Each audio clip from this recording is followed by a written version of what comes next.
हाँ जी, सत श्री अकाल सर। सत श्री अकाल। हुण आ रही है आवाज मेरी? हाँ जी, आ रही है। चेक कर ले आंसर्स। हाँ जी सर, कर लिया। ठीक है, मैनू आवाज बड़ी घट आ रही है तुहाडी। हेलो, हुण हाँ, ठीक आ? घट है आवाज। चलो, मैनू वैसे लोड़ नहीं हैगी तुहाडी आवाज की इन्नी मैनू सुनना, तुसीं मैनू सुन लो। मैं थोड़ा ऊंचा बोल लेती हूँ। कोई नहीं।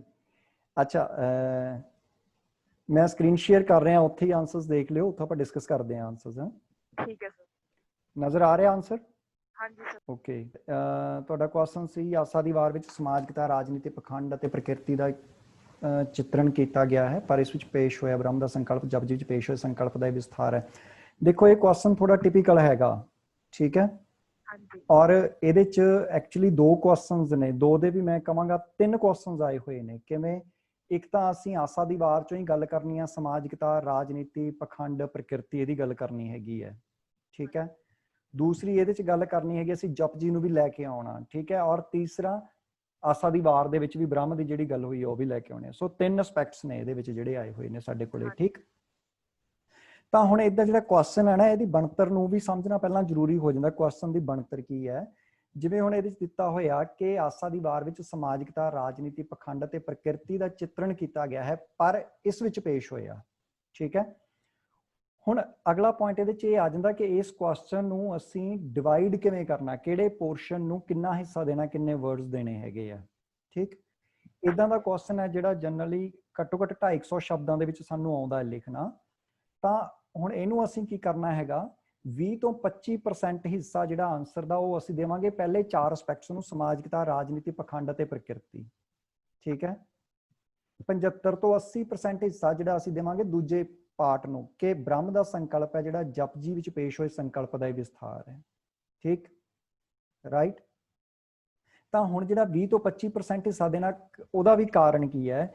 ਕਿਉਂਕਿ ਇਹਨੇ ਪੁੱਛਿਆ ਕਿ ਪਰ ਇਸ ਵਿੱਚ ਪੇਸ਼ ਹੋਇਆ, ਠੀਕ ਹੈ। ਜਿਹੜੀ ਪਰ ਤੋਂ ਬਾਅਦ ਵੀ ਜਿਹੜੀ ਗੱਲ ਆ ਰਹੀ ਹੈ ਨਾ, ਉਹਨੂੰ ਸਾਨੂੰ ਜ਼ਿਆਦਾ ਵੇਟੇਜ ਦੇਣੀ ਚਾਹੀਦੀ ਹੈ, ਠੀਕ, ਰਾਈਟ। ਤਾਂ ਜਿਹੜਾ 20 ਤੋਂ 25% ਹਿੱਸਾ ਦੇਣਾ ਅਸੀਂ ਪਹਿਲੇ ਪਾਰਟ ਨੂੰ ਦੇਵਾਂਗੇ, ਸਮਾਜਿਕਤਾ, ਰਾਜਨੀਤੀ, ਪਖੰਡ ਅਤੇ ਪ੍ਰਕਿਰਤੀ ਨੂੰ।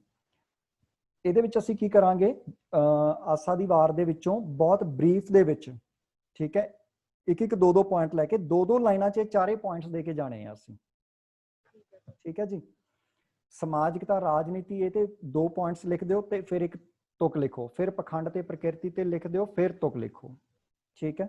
ਉਸ ਤੋਂ ਬਾਅਦ ਫਿਰ ਅਸੀਂ ਸ਼ਿਫਟ ਹੋਣਾ ਹੈਗਾ ਕਿ ਜਿਹੜਾ ਜਪਜੀ ਦੇ ਵਿੱਚ ਬ੍ਰਹਮ ਦੀ ਗੱਲ ਕੀਤੀ ਤੇ ਉਸ ਤੋਂ ਬਾਅਦ ਆਸਾ ਦੀ ਵਾਰ ਦੇ ਵਿੱਚ ਜਿਹੜੀ ਗੱਲ ਕੀਤੀ ਹੋਈ ਹੈ, ਠੀਕ ਹੈ। ਹੁਣ ਇਹਦੇ ਵਿੱਚ ਜਿਹੜੀ ਗੱਲ ਕੀਤੀ ਹੋਈ, ਜਿਹੜਾ ਤੁਹਾਡਾ ਪਹਿਲਾ ਪੈਰਾਗ੍ਰਾਫ ਹੈਗਾ, ਜਿਵੇਂ ਤੁਸੀਂ ਉੱਥੇ ਲਿਖਿਆ ਕਿ ਜਿਹੜੀ ਉਹਦੇ ਵਿੱਚ ਤੁਸੀਂ ਇਹ ਚੀਜ਼ ਲੈ ਕੇ ਆਏ ਹੋ ਕਿ ਔਰਤ ਦੀ ਸਥਿਤੀ ਨੂੰ ਜਗ ਜ਼ਾਹਿਰ ਕੀਤਾ ਤੇ ਸਤਿਕਾਰ ਦਿੰਦਿਆਂ ਉਸ ਨੂੰ ਪੁਰਸ਼ ਬਰਾਬਰ ਦਰਜਾ ਦਿੱਤਾ। ਅਸਲ ਦੇ ਵਿੱਚ ਜੇ ਆਪਾਂ ਦੇਖਦੇ ਹਾਂ ਨਾ, ਆਮ ਸਾਡੇ ਲੋਕ ਕਹਿ ਦਿੰਦੇ ਕਿ ਪੁਰਸ਼ ਦੇ ਬਰਾਬਰ ਦਰਜਾ ਦਿੱਤਾ, ਪਰ ਜੇ ਤੁਸੀਂ ਇਹਨੂੰ ਧਿਆਨ ਨਾਲ ਦੇਖੋਗੇ ਨਾ, ਪੁਰਸ਼ ਤੋਂ ਬਹੁਤ ਉੱਤਮ ਰੱਖਿਆ ਹੋਇਆ ਇਸਤਰੀ ਨੂੰ ਗੁਰੂ ਨਾਨਕ ਨੇ, ਠੀਕ ਹੈ। ਇਹ ਬਰਾਬਰ ਦਾ ਦਰਜਾ ਨਹੀਂ ਹੈ, ਬਹੁਤ ਉੱਤਮ ਹੈ, ਠੀਕ ਹੈ।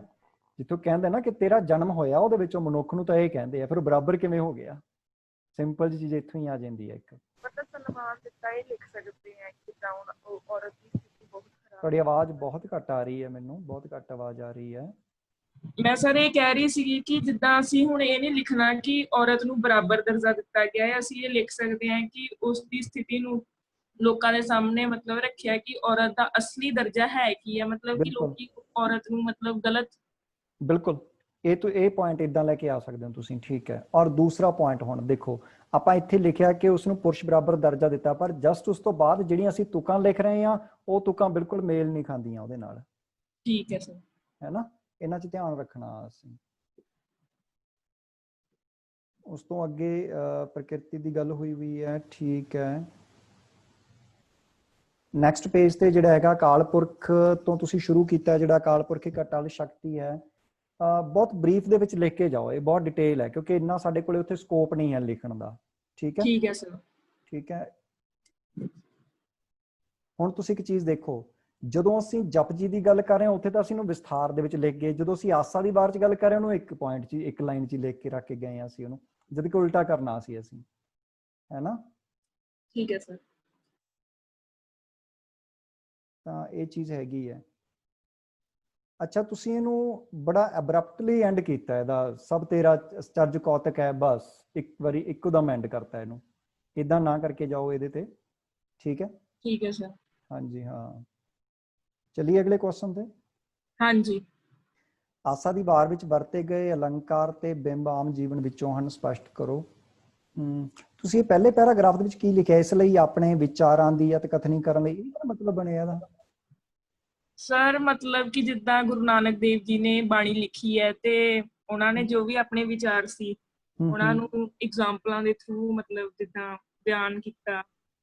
ਉਹ ਤਾਂ ਠੀਕ ਹੈ, ਪਰ ਇਹ ਕੀ ਮਤਲਬ ਬਣਿਆ ਇਹਦਾ ਕਿ ਵਿਚਾਰਾਂ ਦੀ ਅਤਕਥਨੀ ਕਰਨ ਲਈ? ਇਹ ਨਹੀਂ ਮੈਨੂੰ ਸਮਝ ਆਇਆ ਸਰ। ਇਹ ਮੈਂ ਪਤਾ ਨਹੀਂ ਲਾਈਨ ਦੇਖੀ ਸੀ ਉੱਥੋਂ।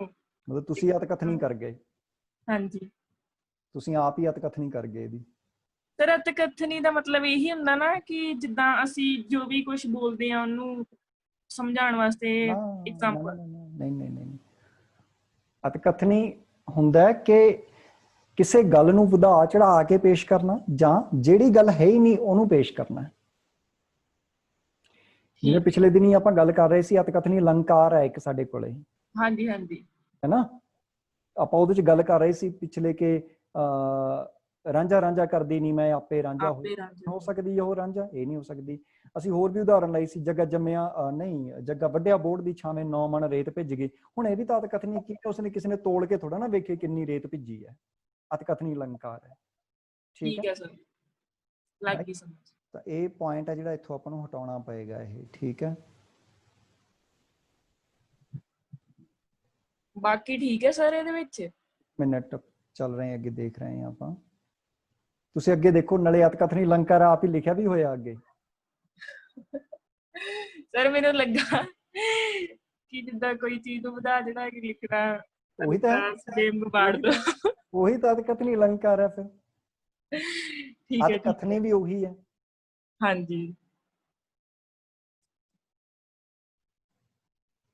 ਬਾਕੀ ਠੀਕ ਹੈ, ਵਧੀਆ ਹੈਗਾ। ਠੀਕ ਹੈ ਸਰ, ਬਹੁਤ ਵਧੀਆ ਹੈਗਾ ਇਹ, ਠੀਕ ਹੈ। ਹਾਂਜੀ, ਰਾਈਟ ਹੈ, ਓਕੇ ਹੈ। ਬਾਕੀ ਤੇ ਸਰ ਆਪਣਾ ਉਹ ਵਾਲਾ ਆਨਸਰ ਫਿਰ ਤੋਂ ਲਿਖਣਾ ਪੈਣਾ ਆ ਜਿਹੜਾ ਫਸਟ ਸੀਗਾ, ਫਸਟ ਬ੍ਰਹਮ ਦਾ ਸਰੂਪ। ਇੱਕ ਸੈਕਿੰਡ ਰੁਕ ਜਾਓ, ਆਪਾਂ ਦੇਖ ਲੈਂਦੇ ਹਾਂ ਕਿ ਜ਼ਰੂਰਤ ਹੈਗੀ ਹੈ। ਮੇਰੇ ਖਿਆਲ 'ਚ ਤੁਸੀਂ ਰੀਰਾਈਟ ਕੀਤਾ ਨਾ ਇਹ? ਹਾਂਜੀ ਸਰ। ਹਾਂ, ਕੋਈ ਨਹੀਂ ਹੈ ਲੋੜ, ਏਦਾਂ ਲਿਖਣ ਦੀ ਲੋੜ ਨਹੀਂ ਹੈ, ਥੋੜੇ ਜਿਹੇ ਬਸ ਪੁਆਇੰਟ ਨੋਟ ਕਰਕੇ ਆਪਣੇ ਕੋਲੇ ਰੱਖ ਲਓ, ਠੀਕ ਹੈ। ਠੀਕ ਹੈ ਸਰ। ਇਦਾਂ ਦੇ ਕੁਐਸਚਨ ਨੂੰ ਕਿਵੇਂ ਟੈਕਲ ਕਰਨਾ, ਉਹ ਪੁਆਇੰਟਸ ਬਸ ਆਪਣੇ ਇਸੇ ਆਨਸਰ ਤੇ ਹੀ ਲਿਖ ਕੇ ਰੱਖ ਲਓ, ਬਸ ਰੀਰਾਈਟ ਕਰਨ ਦੀ ਜ਼ਰੂਰਤ ਨਹੀਂ ਹੈਗੀ ਇਹਨੂੰ। ਠੀਕ ਹੈ, ਠੀਕ ਹੈ, ਹਾਂਜੀ, ਬਸ ਇਹੀ ਹੈ। ਰਾਈਟ, ਆਸਾ ਦੀ ਵਾਰ ਤੇ ਹੀ ਅਗਲੇ ਕੁਐਸਚਨ ਕਿੰਨੇ ਰਹਿ ਗਏ ਲਿਖਣ ਵਾਲੇ? 1 ਇੱਕ ਰਹਿ ਗਿਆ ਬਸ। ਇੱਕ ਰਹਿ ਗਿਆ, ਹਾਂਜੀ, ਠੀਕ ਹੈ।